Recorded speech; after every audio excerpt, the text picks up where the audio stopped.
Want to build your own weather station that shows live temperature and humidity readings? Today, I'll show you how to make one with just a few parts and an Arduino. For this build, you'll need an Arduino Uno, a DHT sensor for temperature and humidity, a breadboard, jumper wires, and a USB A to B cable.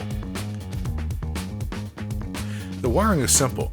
From the DHT sensor, connect power and ground, then the sensor's data pin to a digital pin on the Arduino. Here's the Arduino sketch. We'll use the DHT library to read the sensor and print temperature and humidity to the serial monitor.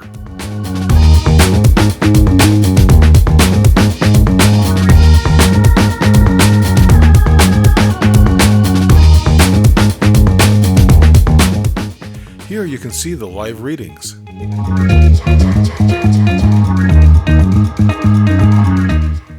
That's your DIY weather station, a fun project that teaches you about sensors and data.